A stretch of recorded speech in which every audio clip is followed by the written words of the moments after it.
Assalamu alaikum. So, how was your weekend? Okay, that's good. We have gone through the introduction of Pakistan studies during the last two lectures, and today we will be studying historical background of Pakistan, causes, failure of the War of Independence 1857, its impact on Hindu-Muslim unity, right? This is the lecture for this week. We will cover part of it in today's class and then part of it on Wednesday, inshallah, right?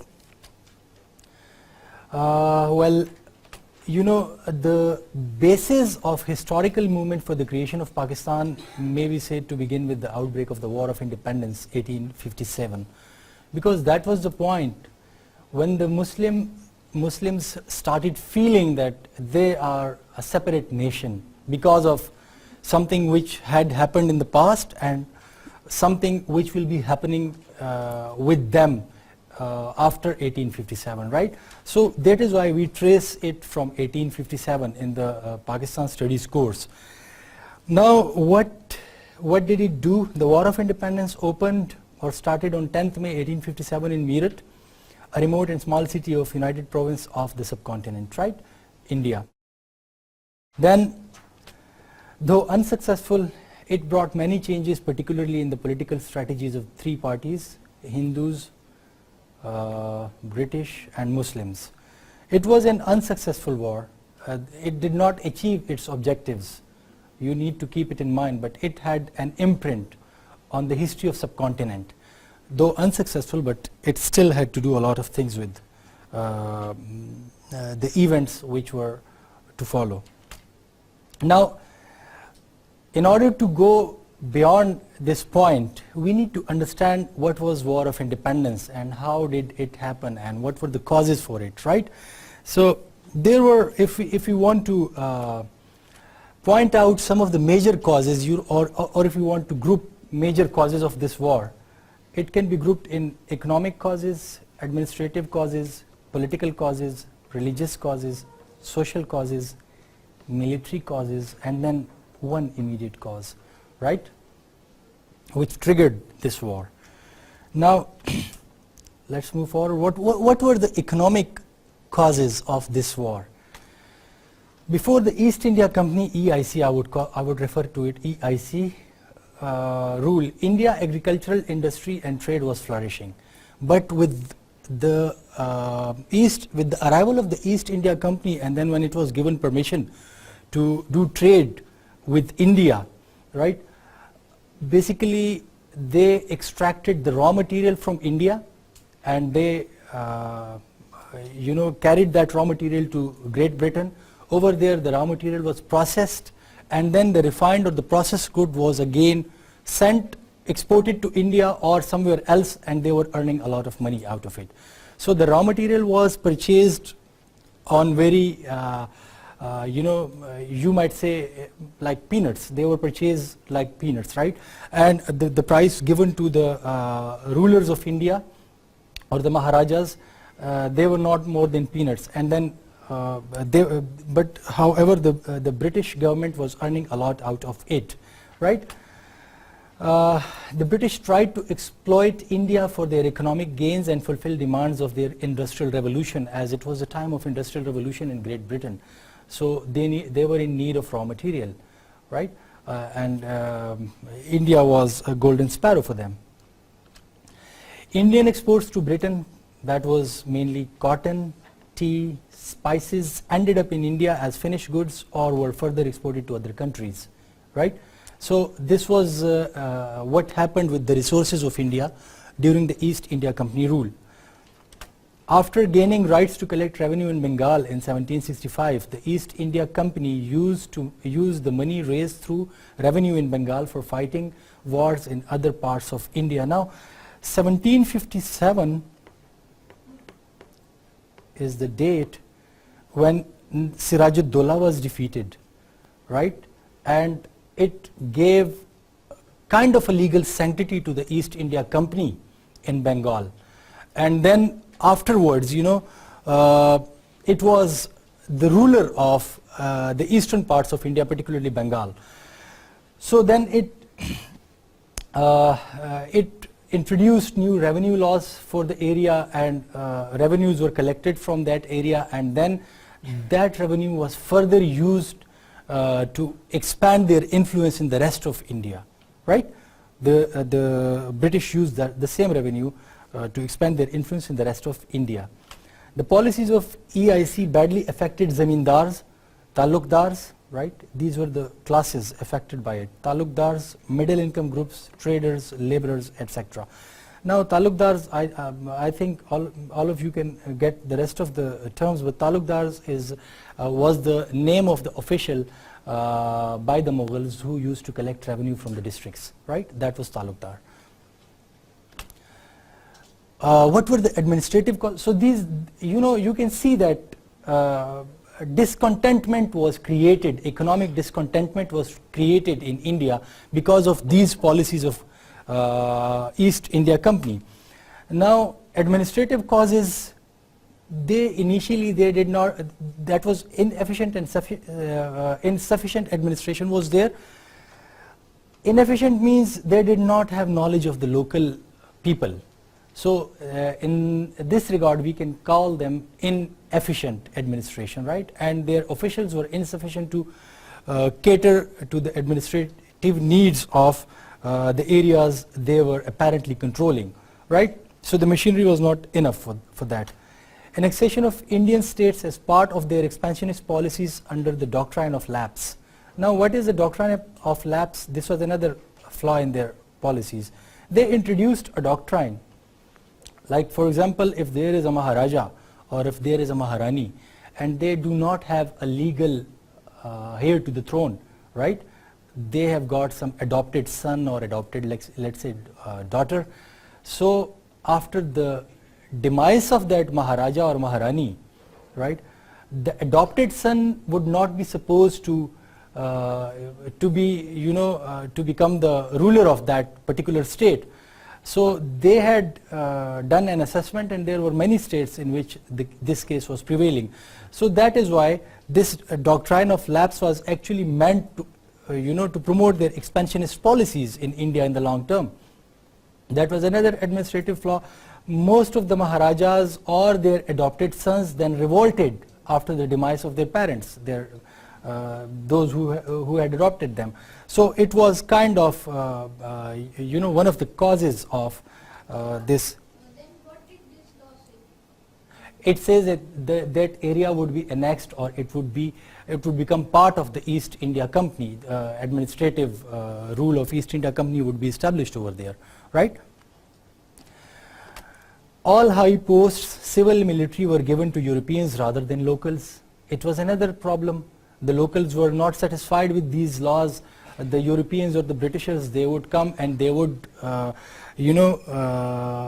be installed as officers, civil and military officers, and the locals would just serve like, they would just do odd or menial jobs. So they were not satisfied.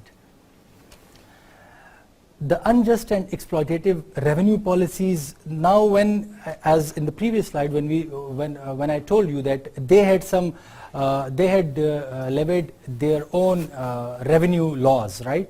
So due to those laws, they were collecting revenue. The amount of the revenue they used to collect was not justified, so they were exploiting the local people. And you need to keep it in mind that it was a norm in Europe at that time that the revenue would be collected in an unjustified manner. It was the norm in all of the European countries, those who were involved in the colonial expansions particularly. Then political causes. One of the causes was the expansionist policies of Great Britain, right? They were expanding in India. They had secured the eastern Indian areas, and now they were expanding towards the western India and towards the north, right? Order of Lord Canning's, the Mughal, this was another order. The Lord Canning's, he was the last Governor General and the first Viceroy. So the Mughal emperor to leave Red Fort Delhi and stay at Qutb Minar Delhi. So it was that was Bahadur Shah Zafar. So he ordered him to leave Qutb Minar, Red Fort, and then be stationed at Qutb Minar. Red Fort was the seat of capital. It was a palace, right, for to govern the affairs of India, you might call. So he was ordered. It was derogatory for him and for the people of India. They did not accept this thing with openly. They did not accept it, right, wholeheartedly. Then again, the Mughal rule will come to an end after the demise of Bahadur Shah Zafar. This is again, an order passed by him that whenever this last ruler dies, the Mughal rule will come to an end, and all the property of the Mughal ruler will be snatched away. Right? It will not pass on to the successors. So then it was another political cause that the people were not happy with it. Social and religious causes, what were they? Before 1813, Christian missionaries were not allowed to come to India, but in 1813 it was decided that they should come to India and preach Christianity, right? So the local people did not approve of this thing. They were not positive about this happening or this development. Then Religious Disability Act announced many incentives for those Indians who would convert to Christianity, right, like promotion, early promotions and this and that. So this act was introduced, and again the local people resented it. Then reforms in Hindu customs were made by law. However, they were considered as distortion of teachings of Hinduism. Particularly, the burning of wife on the pyre of her husband, the funeral pyre of her husband. That is an inhuman thing if we see from our perspective. But the problem with that was that it was a custom, it was a religious custom. So the Hindus particularly, they did not approve of it. They thought of it as meddling in their religious affairs by the British India rulers, right? So it was another problem for them. It was widely believed after 1813 that the actual mandate of East India Company was to convert Indians, especially Hindus, to Christianity. So the Hindus were not happy with that, and you might see that there are a lot of Christians living in India, particularly in the eastern parts of India, and that was the region from where these missionaries started working, right? Military causes, what were these military causes which created discontentment amongst the people of India and finally paved the way for the revolts in 1857? So, great disparity in the salaries between Indian and European soldiers, right? So the person of the same ranks would not get enough or equal to the person of the same rank coming from Europe, right? An Indian of the same rank would not get the same salary as a European of the same rank in the same army, in the same unit, right? Sepoys were sent to distant overseas part of empire but were not given extra salaries. Now it was an empire, right? India was part of it. India was just one part of that empire, and they just started recruitment, and then wherever they used to send their military expeditions, they would send troops from all over that empire to other places. So Indian sepoys, they were sent to many other overseas areas under the control of Great Britain, but extra salaries were not given to them for that service, right? So it was another problem. Then Indian sepoys were treated with contempt by their English officers. They were not looked upon in good manner. So again, Indian sepoys were refused promotion in services as like their English counterparts. Out of such discontent, the Indian sepoys led to mutiny, right? The General Service Enlistment Act 1856 by Lord Canning for the soldiers from Bengal to be recruited and posted wherever the empire needed them was greatly resented. The thing was that some of the Hindus, they considered travel by sea out of India would make them non-Hindu. They would not remain Hindu if they travel by sea out of India. However, this thing, it compelled them to, when they are recruited, they would be compelled to go outside the country, and then it was against their religious beliefs.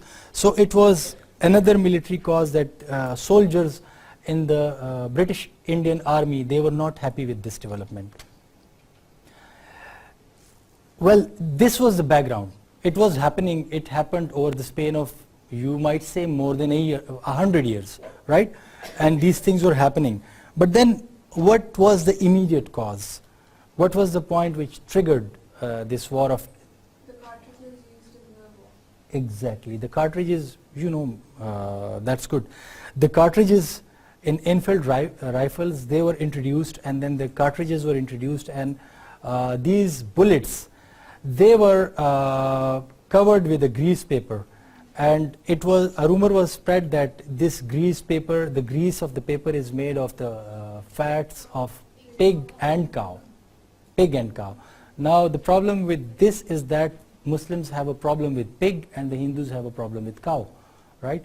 And in order to fire that, they need to pull the paper with their mouth, with their teeth, right? So it was a problem for them. So both of them, they were not happy. Muslims and the Hindus, the dominant communities in India, they were not happy with it, with this development, and they revolted.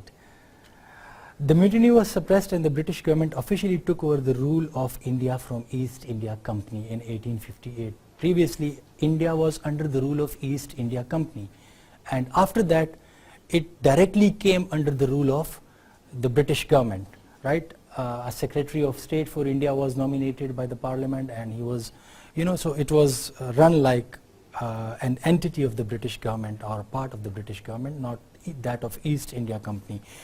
So this was the War of Independence, a brief summary of causes and failures. Why did it fail? Not failure, but the causes. Now, why did it fail? This was fought with a lot of enthusiasm by each and every participant who was fighting against the British in this war. But why did this war or this revolt fail? This is another issue of debate. We need to ponder over it, right? So the Indians were lacking a definite aim. They were lacking a definite aim in this war. Everybody had his or her own objectives, and they did not fight for a single cause, right? Like, for example, the Maharani of Jhansi, she fought for her state, right? Or that of Faizabad, the ruler of the Maulvi of Faizabad, he fought for his own particular interest. The united front was not there in front of them. So that was one of the problems, one of the causes that this mutiny failed. It did not give the desired results, right? Every group and faction fought for personal reasons without a central Indian command. There was no central Indian army fighting against the British army or the East Indian army. So this was again a problem. Some had problem with job insecurity, so they were fighting for it. Some had problems with high taxes, so they were fighting against it. While others were concerned preserving their rule in the states, so they were fighting only for their states, right? So that was the reason. It was a series of mutinies, but it did not succeed. The lack of unity was visible in it, right? Then revolt was not pre-decided.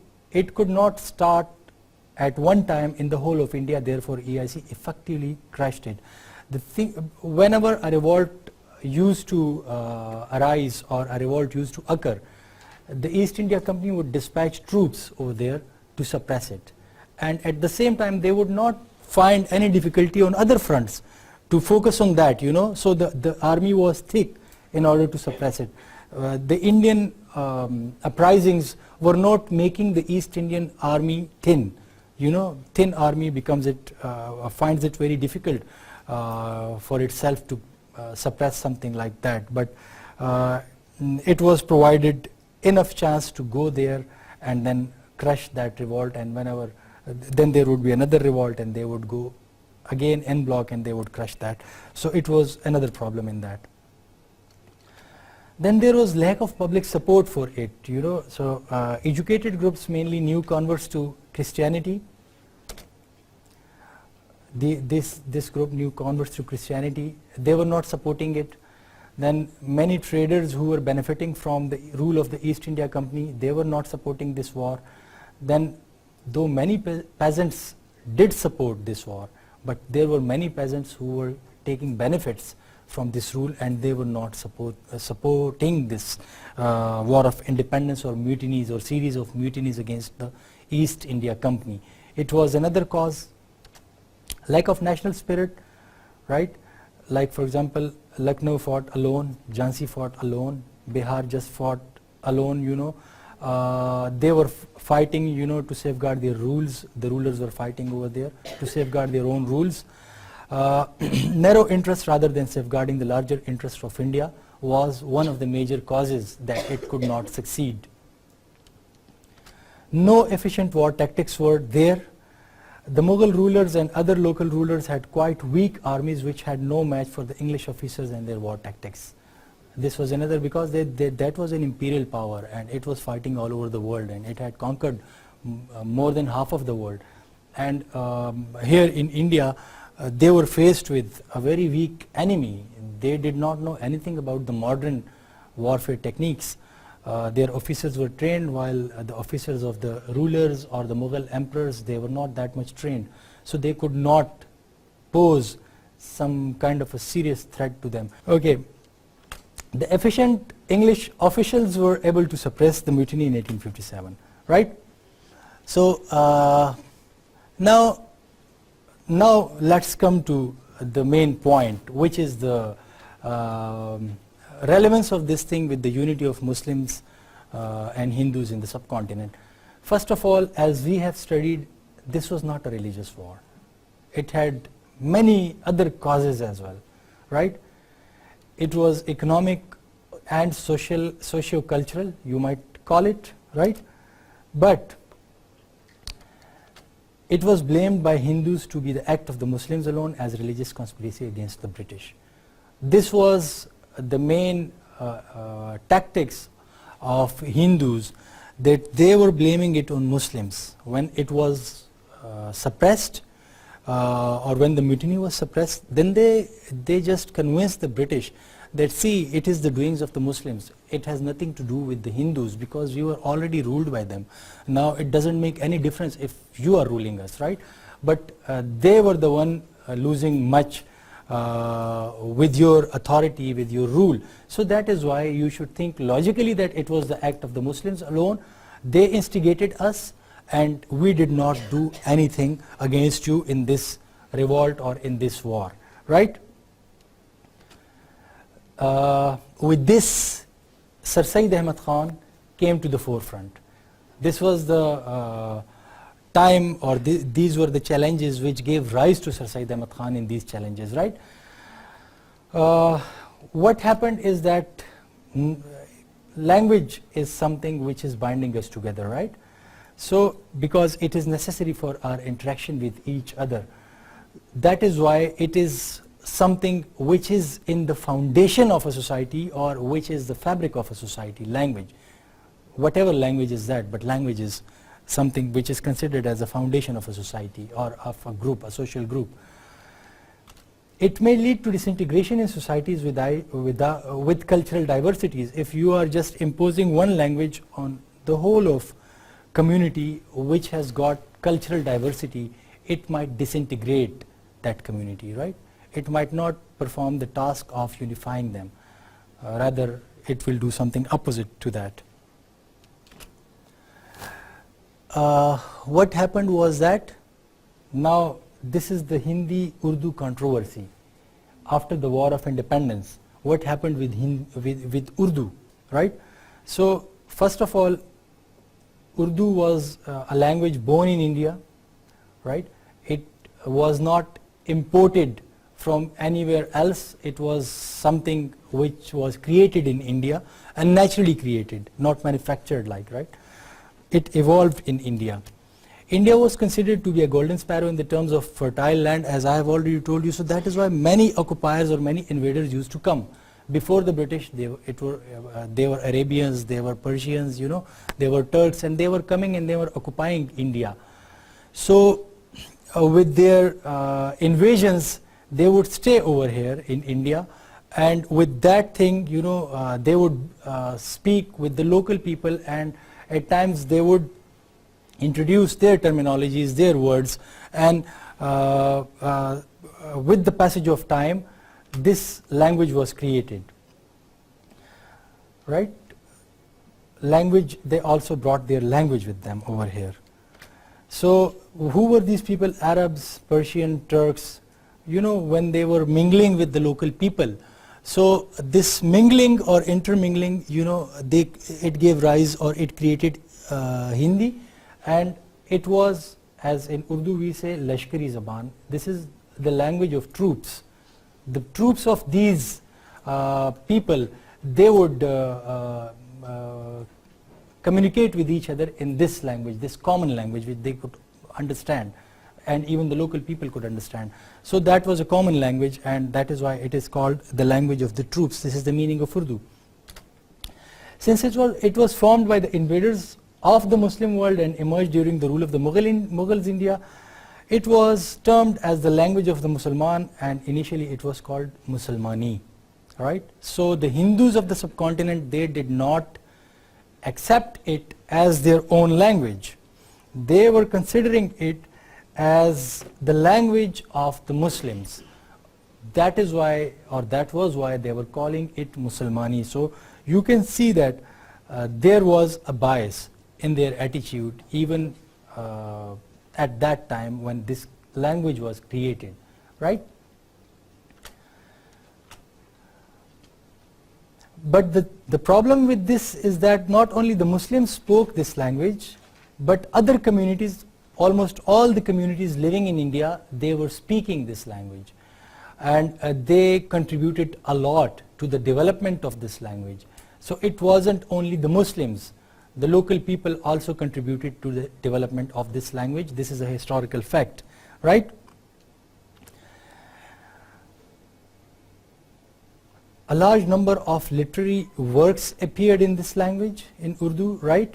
And the regions which you know, primarily spoke this region was the Deccan, the Lucknow, Mysore and Delhi, right? So in these regions this language was mainly spoken, and then later on it was spread to the rest of India, the Indian subcontinent.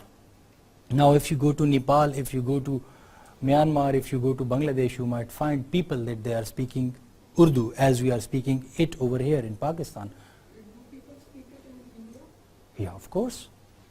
People do speak it in India, and you might find a lot of even TV channels specifically broadcasting in Urdu from India, not Hindi, in proper Urdu. Big literary Urdu conferences also take place in India. Yeah, because it is the land where this language was born. So that is why Lucknow was the place, right? So that is why this refined Urdu, you need to speak to someone from India in living in these regions, right, in these areas, and you will find, particularly Lucknow, you will find that their language, their accent, that is proper. And if you observe those people who have migrated from India to Pakistan, you just go and talk to them, speak to them, and you will find the refined accent of Urdu in them. They speak really fine Urdu. We Punjabis, Pathan, Balochis, we do not have the same kind of accent, but they do have this accent. You just go to Karachi and you just listen to them, right? So this accent is there, and it is from India, right? In 1837, Persian was replaced with Urdu as the court and the state language. No one objected at that time when it was replaced in 1837 with Persian, right? With Urdu, when Persian was replaced with Urdu. No one, even the Hindus, they did not object to it. No, but after 1857 and the War of Independence in 1867, the War of Independence 1857, but the controversy started in 1867, right? So they just now after the fall of the empire, this language was looked upon as the language of the invaders, and the invaders are no more there for the Hindus. So that is why they thought of, rolling back this language. British, on the other hand, in their disregard for the Muslim, adopted the same attitude. They were not happy with the Muslims' approach towards them because they thought that they were in power and they are the ones who can pose challenge to us, to our authority in India. They were not feeling threatened by the Hindus. So they thought that in order to get rid of Muslims, we need to target their language. Whatever they are speaking, whatever they were speaking initially, we need to target this thing, right? So they started targeting Urdu like the Hindus were doing it. In order to get rid of this language, right? The Hindus and the Britishers, they both started their efforts. What happened? Main opponents of Urdu in India: Raja Ram Mohan Roy, Raja Shiv Prasad, Lakshman Singh, Haresh Chandan, and Binkum Chatterjee, right? So these are some of the opponents of these were some of the opponents at that time who were opposing Urdu, and they were the proponents of introduction of Hindi in the Devanagari script. Like Urdu was in the script of it was in Persian script, which was resembling to Arabian script, right? To Arabic script. So they were not in favor of this, and they thought of a Devanagari script and Hindi. The first effort was made at the start of the 19th century when a new language, so this new language Hindi was introduced at the start of the 19th century. But it could not, it could not make its ground, and it could not do well at that time. In 1809, Prem Sagar was written. It was a Hindi novel. It was written in 1809, but since it was not a full-fledged effort, soon the language went into oblivion. So this language could not do anything good. This the first Hindi novel was written, but literary work was still scarce in Hindi. Can we say that Hindi emerged from Urdu? Because both languages are You can say, but the Devanagari script is basically, you cannot say particularly that it emerged from from Urdu. There are a lot of words, the grammar is the same, but then a lot of words from Sanskrit, they are there in Hindi, and we do not understand. If you listen to someone speaking pure Hindi, not a mixture of Hindi and Urdu, you won't be able to get anything out of it. Apart from just ka, ke, ki, something like that, you won't be able to get anything because the vocabulary is in Sanskrit, and the wordings are quite different from that of Urdu. So it has some influence of Urdu, you might say, but mainly it is quite difficult to understand Hindi when it is spoken in its pure term, right? So, but the problem was that after independence, the British Crown's wrath, fell upon the Muslim. So that was, Muslims became the victim, and their language became a victim of it, this wrath. So that is why the Muslims could not do anything with this, and the Hindus tried to get rid of Urdu with the help of the British, right? They just were trying to convey to the British that they were the loyal servants, the loyal slaves, and the Muslims were not the loyal ones in India, right? So they were trying to get close to the ruler, as they previously were closer to the Mughals, right? So they did not, the Hindus did not have their own rule kind of thing. They did not have the capacity to rule their affairs by themselves. They used to get close to whoever the ruler is in that area at that particular time, right? Well, this is kind of related to history, so that is why we need to go through it. The combined organized effort started in the second half of the 19th century. As I have already told you that in 1867, the Hindus of Banaras presented a request to the government regarding the replacement of Urdu with Hindi and its Persian script with Devanagari script. I have already explained this, right? So when you write something like, may, right? Forgive me for my writing. And if you write, for example, the same may like this, hanging from something like this, you cannot understand it, So this is basically what they were doing. The word might be the same, it might sound the same, but the problem is that you cannot read it, right? So Devanagari script did the same too. It was easy for Hindus to read, but it was almost impossible for the Muslims to read it, because the Muslims were not trained in it, and this language was not that popular. As I have already told you, we have already discussed that a novel was written, but it wasn't a full-fledged effort, so the language could not flourish. So that is why the Muslims were not used to this thing, and they were not understanding it. And the problem with that was that if you introduce Hindi in place of Urdu and replace the script with Devanagari script, then, and you are asking the government, it means that you are making it an official language, and all the correspondence of the government would be in that language. And then the Muslims working in the government offices in any capacity, they would not be able to understand it, to read it, to write it, and they would be out of jobs, right? So this was another issue with that. Sir Syed Ahmad Khan at that demand remarked that when even the language of a nation, now this is, you can see that, this is something referring to the two-nation theory now, after 1867. Before that, nobody even thought of that. But now, Sir Syed Ahmad Khan was telling, though he was an advocate of the Hindu-Muslim unity, he did not think of this thing. He was thinking that, Hindus and Muslims, they can live together in India and they can manage their affairs. But after this thing, he came to know, and then he openly expressed his opinion that when the language of a nation is not safe, how can they live together with that particular nation, with that other nation who is giving threats to nation A, which was Muslims, right? Sir Syed, who was in fact a great advocate of the unity, prior to that incident started focusing on the cause of the Muslims alone, right? And he was not fighting the cause of the Hindus at that time, right?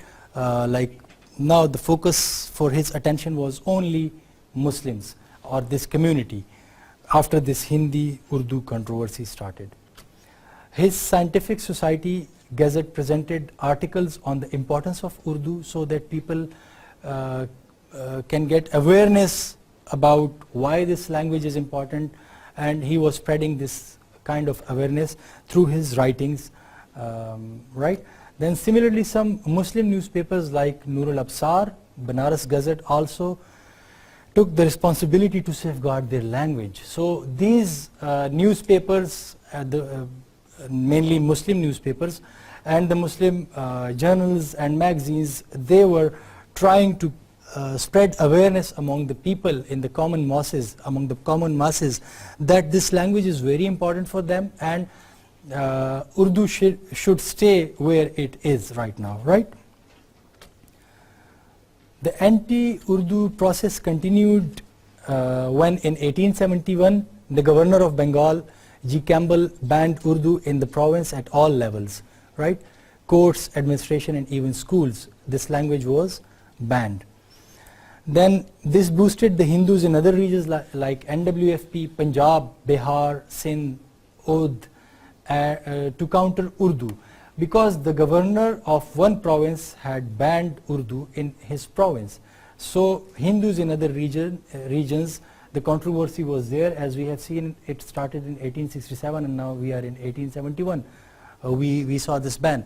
So they just were encouraged by this development, Hindus in these regions, NWFP, Punjab, Bihar, Sindh and Oudh, and they started their own movements against against Urdu, right? And they were trying to replace it in their regions with Hindi as well. Meetings were held of Hindus in which thousands of them signed memorials supporting the cause of elimination of Urdu all over India. So these things were happening, and it was the environment, it was the kind of situation in which the Muslim started thinking about themselves as someone separate from the other community, the dominant community, which was Hindus, right? So the circumstances became even more hard for the Muslims and their language when Anthony MacDonald became the governor of the UP in 1900. He was a pro-Hindu and thus anti-Muslim, right? What happened? Sir Syed Ahmad Khan has passed away in 1898, sorry. So what happened at that time? He dismissed Urdu as the official language of UP, which was in fact considered to be the home of Urdu language. Lucknow is there, Uttar Pradesh, right? Lucknow is there. So he dismissed that language from that particular province. Now it was a problem. He issued orders and declared Hindi to be the official language of the province. Sir Syed's successor at Aligarh, mainly Nawab Mohsin al-Mulk, the secretary of Aligarh Trust, took action against the MacDonald's Act, right? So Sir Syed was not there, but whatever his educational services was at that time, they just, you know, they were for the benefit of the Muslims, and now the graduates of that AO college or Muslim Aligarh University, the graduates and the trust and, you know, all the companions or the followers of Syed Ahmad Khan who were following him at that time, now they took the charge of these things, and they posed some serious threat, or they posed or they agitated against this MacDonald Act. Nawab Mohsin al-Mulk, he called for popular gathering of the supporters of Urdu at Aligarh and openly condemned governor's work, right? Governor's work. Again, what happened that he also founded Urdu Defense Association, and it was decided that the association would take action against the doings of the governor. So another association was found on these foundations that it should safeguard the it should safeguard Urdu, right, against the British oppression or against these acts through which they were trying to make it irrelevant. The result of this Muslim response was that Urdu too, along with the Hindi, was declared the official language of the province. Now Hindi was the official, they had declared Hindi as official language. But then after this series of agitations, they declared Urdu as well as the official language of the province, right? So it was kind of a success for the Muslims, right? But Mohsin al-Mulk, he was not happy with this, right? He was not satisfied with this outcome, and he continued his struggle. He wanted to give Urdu the same status as it had previously, right? When UP got rid of MacDonald, he founded another association named as Anjuman-e-Tarakki Urdu, right? To counter all future attempts of the Hindus and the English against the language, right?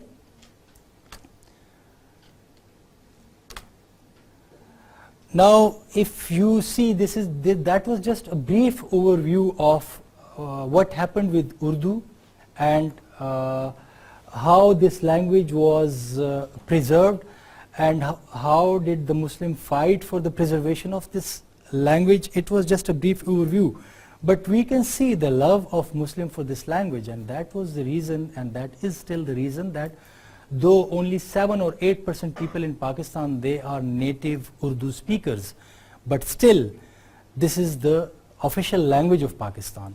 That Pakistan was created because of the two-nation theory, you know, and the foundation of the two-nation theory, we can see it in 1867, that it was a controversy of Hindi Urdu, right? So the founders of Pakistan, they just implemented, or they adopted this language as the official language of Pakistan. And you would see in the constitutional history of Pakistan, when we will reach there, that there were a lot of debates by people who were making the constitution, then which language should be the official language of Pakistan. But then it prevailed, the Urdu prevailed, right?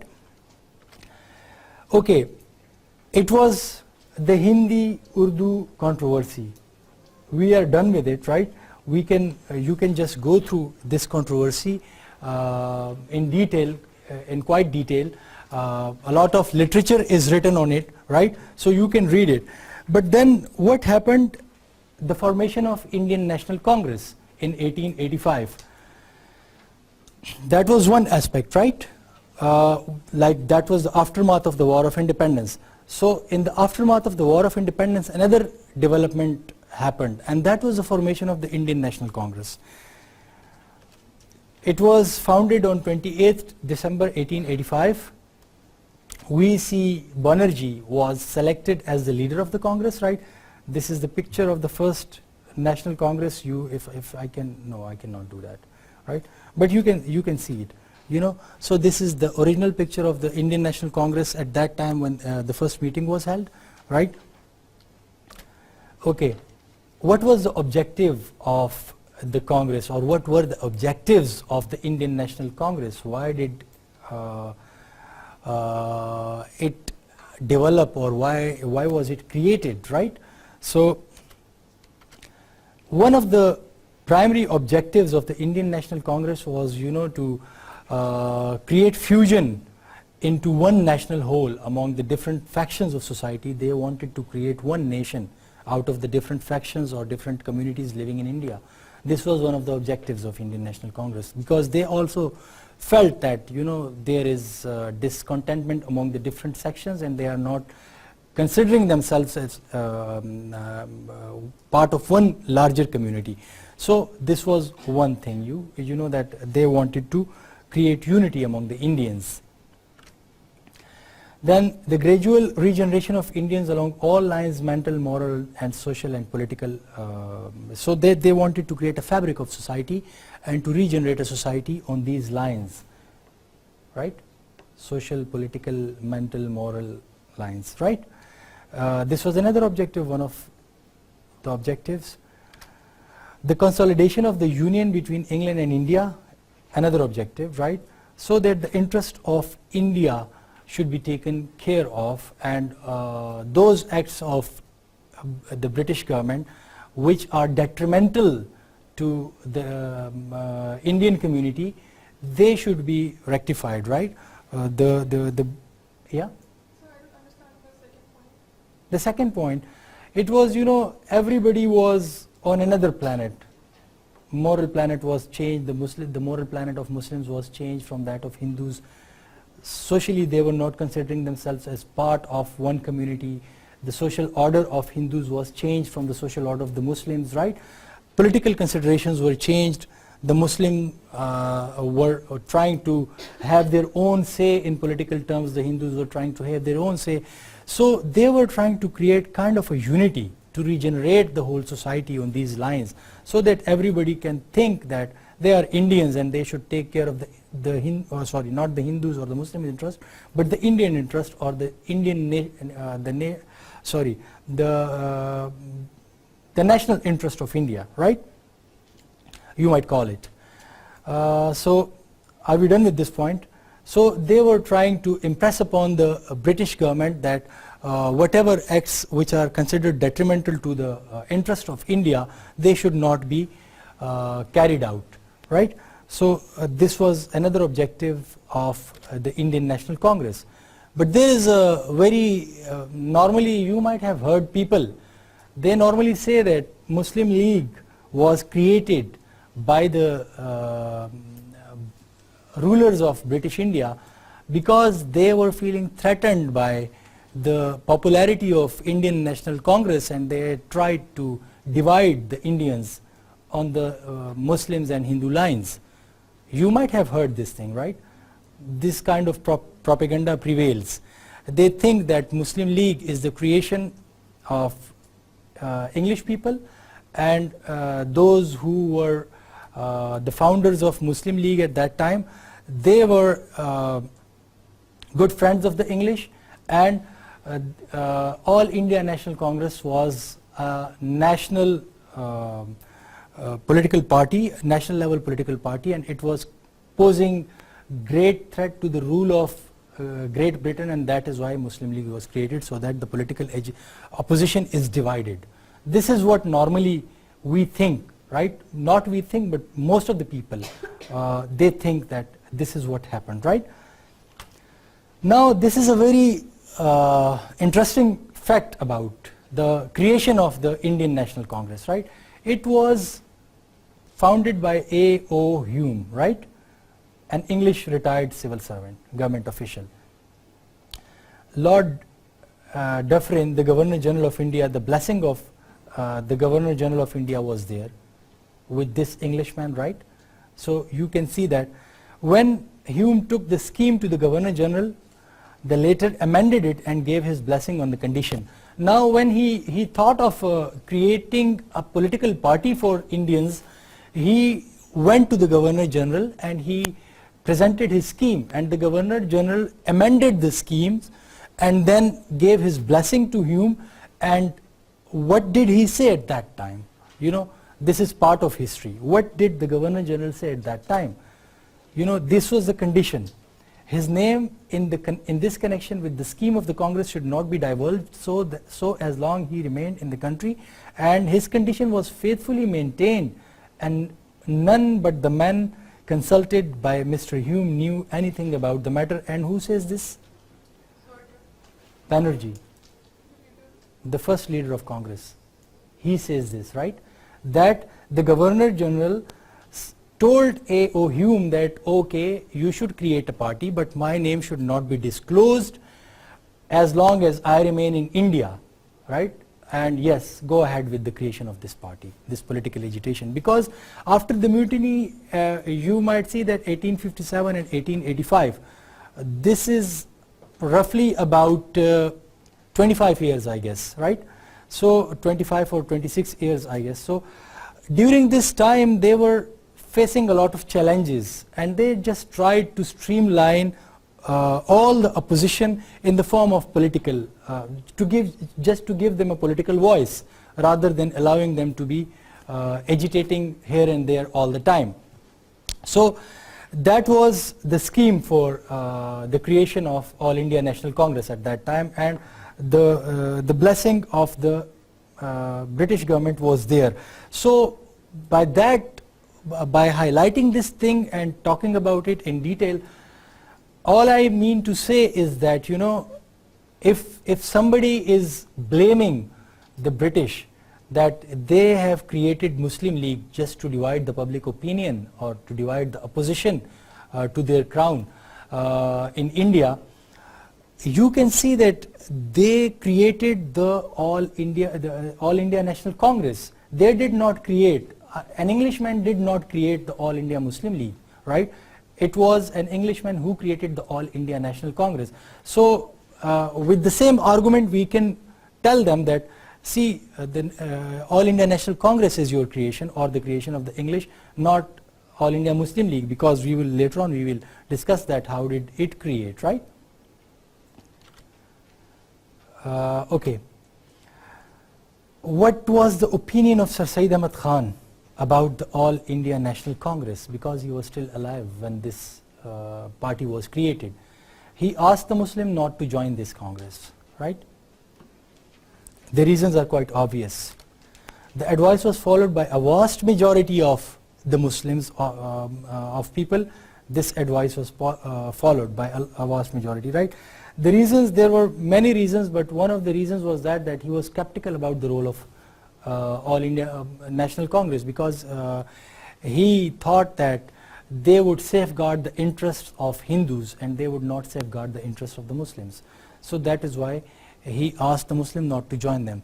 Secondly, he thought of the Muslim community as politically immature community by that time. So he thought that they might easily be deceived by the Hindus on the platform of the National Congress.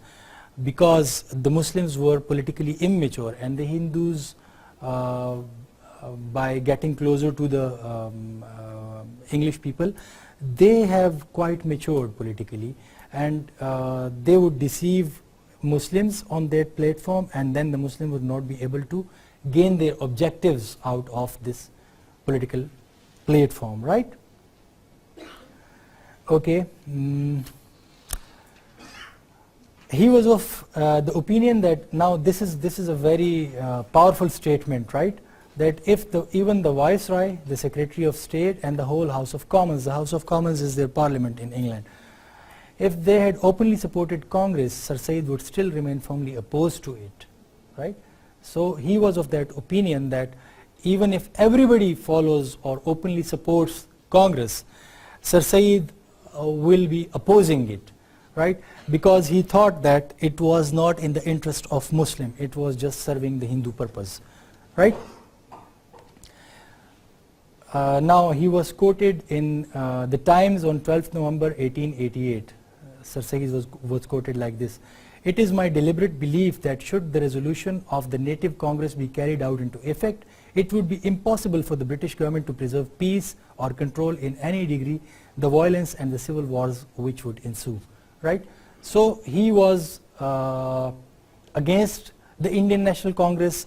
He impressed upon the Muslims not to join this Congress because of the reasons which I have numbered over here, right?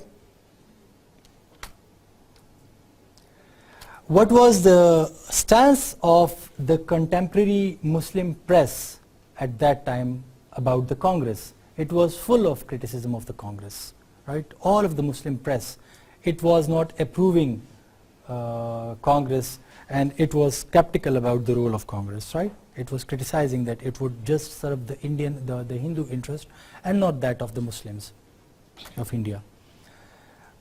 Some of the names of the newspapers or the Muslim press was that Mohammedan Observer, the Victoria paper, the Muslim Herald, right?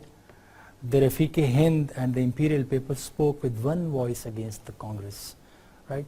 So this was the Muslim press which was opposing this Congress, and the grounds I have already discussed, that these are the grounds that on which it was opposed. Up till now, do you people have any question about it? Or is it all clear? It means that I'm teaching well, right? That all of you are quite clear about it. Okay. Okay, the Muslim organizations and institutions, what did they say about the Congress? Central National Muhammadan Association, Muhammadan Literary Society of Bengal, these are some of the associations and organizations. They were existing at that time in India.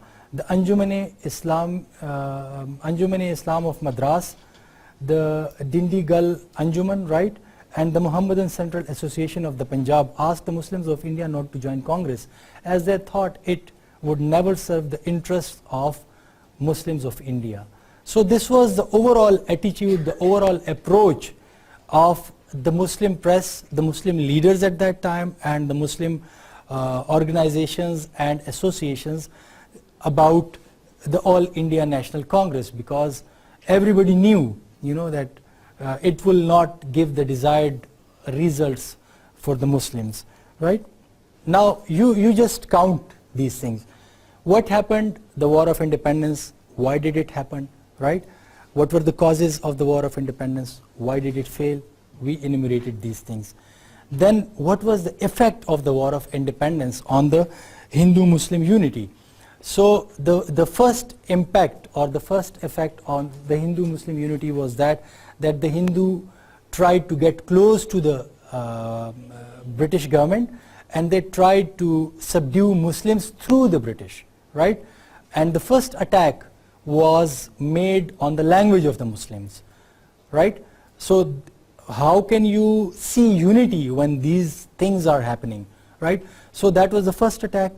After that, another thing, they made their own political organization or political party to raise their voice, or to raise a single voice, right? So the Muslims were quite skeptical about it. So unity you cannot see any kind of unity in that between the two communities, among the two communities. No unity is there, right? These are two incidents after the War of Independence. We have seen these two incidents, right? Now, what happened? What was the third important incident which widened the rift between the two communities, right? That was the partition of Bengal. Now we will just go through it. I will try to make you people understand it in detail, right? But you need to keep it in mind that it was Bengal was one of the largest provinces of India and more densely populated provinces of India, right? So in 1905, the province of Bengal and Assam were reconstituted so as to form two provinces of a manageable size. It wasn't of a manageable size. The British government was finding it difficult to administer the province, and that is why they reconstituted these provinces, these two provinces, right? So after the reconstitution, what was the population? The population of Bengal, which is the West Bengal, 42 million Hindus and 9 million Muslims, right? And the population of East Bengal was 18 million Muslim and 12 million Hindus. So the Muslims in this province, West Bengal, were in minority, right? Majority is again with M, but you should keep it in mind that they were over here, they were with majority, right, in the East Bengal. Now the scheme was sent to London in February 1905. The province of East Bengal and Assam officially came into being on 16th October 1905, right? So in February they just sent the scheme for approval to London, and it was approved and then implemented, and so so then this thing came into being, right? East and West Bengal, you can say it came into being. What was the Hindu reaction for this? This was again an issue, a problematic issue for the Hindu-Muslim unity. You can see it in the form of the Hindu reaction and in the form of the Muslim reaction, right?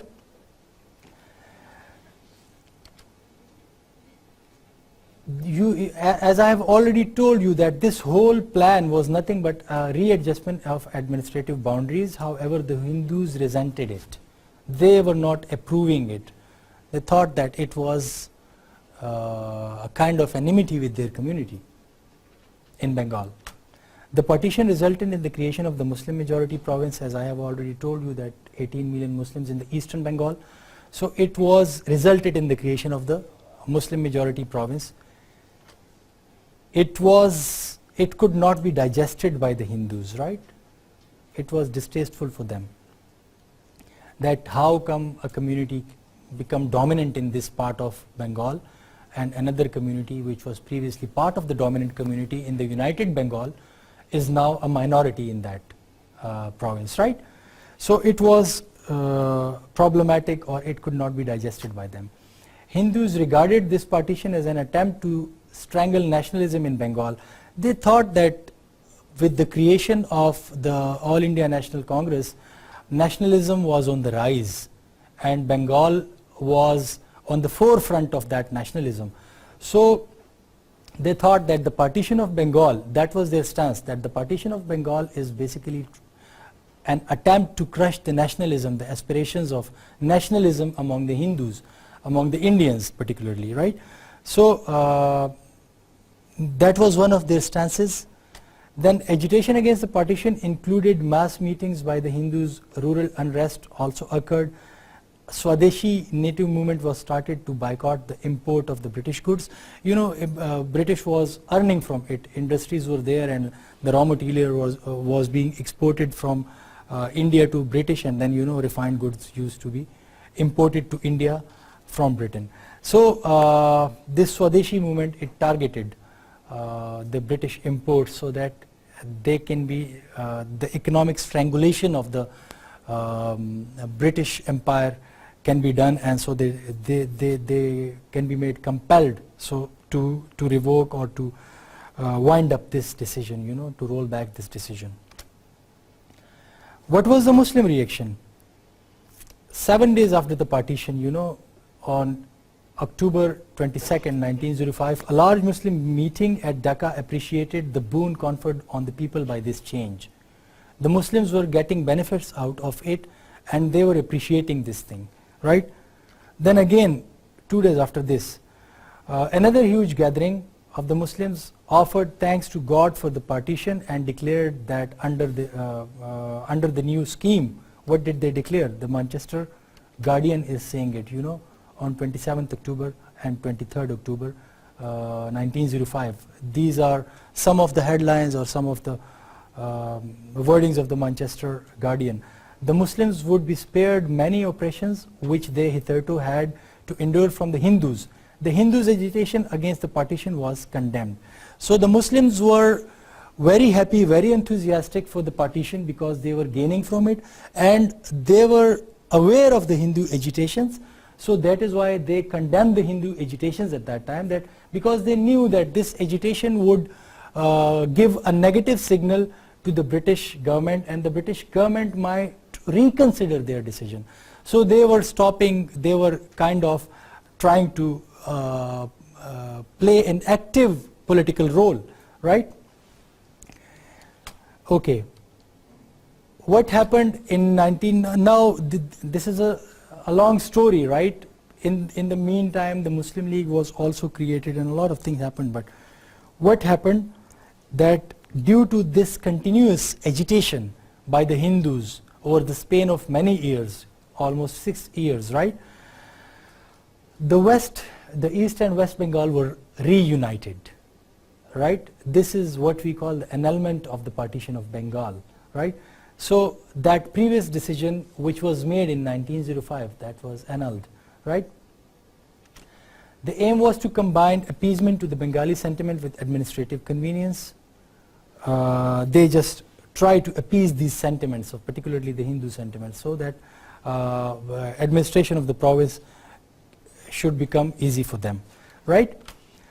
The end was achieved, but that was a very short-lived end, and it was this agitation, though one community accepted it, the Hindus, previously the Muslims were happy with the partition.